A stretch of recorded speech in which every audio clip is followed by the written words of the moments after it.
Speaking of hackers, Google is warning that its Chrome browser is vulnerable to a hack.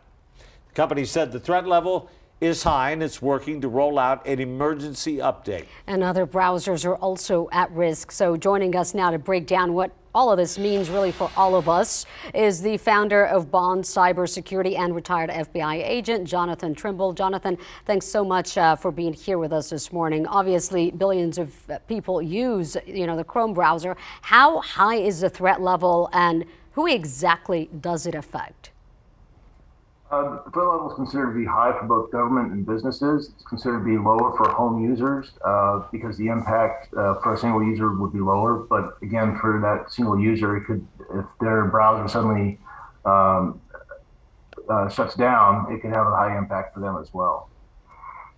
All right, so a lot of us rely on Google or our providers, AT&T or Spectrum or GVTC, whoever, to have that firewall up. How does that affect us? Is that not good enough?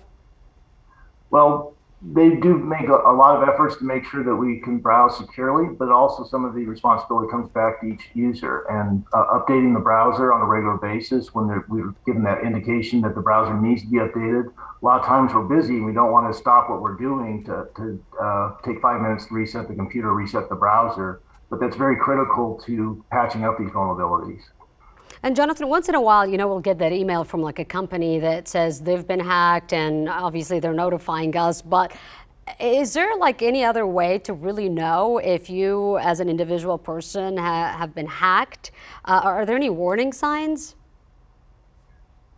Some warning signs may be if the accounts are opened up in your own name or it affects your credit rating. I think one of the things that people should do is be proactive about not waiting to find out if their identity has been compromised, but be proactive on contacting credit bureaus, making sure that those accounts are locked up as far as not being able to open new accounts without their express permission.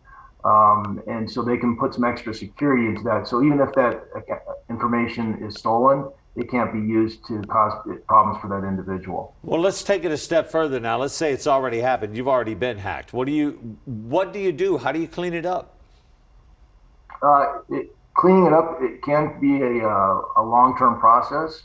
A lot of times criminals will steal that identity and use it to the extent possible for fraudulent purposes. Once it's been exhausted in a certain area, they'll sell it to other criminals and they'll reuse that identity. So it can be a long path to cleaning that up. Again, the first step is contacting those credit bureaus, banks, financial institutions, making sure that new lines of credit aren't opened up in your name. And what sort of information are hackers after? And what would they do after that? They're looking for any type of personal identification information that they can use to impersonate you to steal funds fraudulently. An example is that we have tax season coming up. A lot of cyber criminals are going to be focused on using that information to file fraudulent tax returns.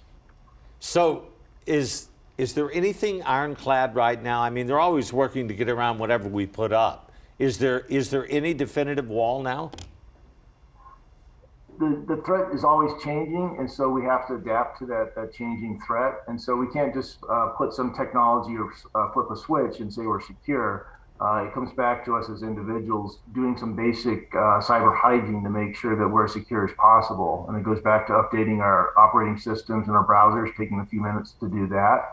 Not using the same password for all our different applications. The attackers have tools if they are able to steal your password and username from one site.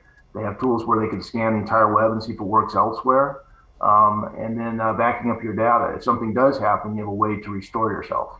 All right, excellent. Former FBI agent and CEO of Bond Security, Cybersecurity, Jonathan Trimble, thank you very much for joining us this morning. Thank you.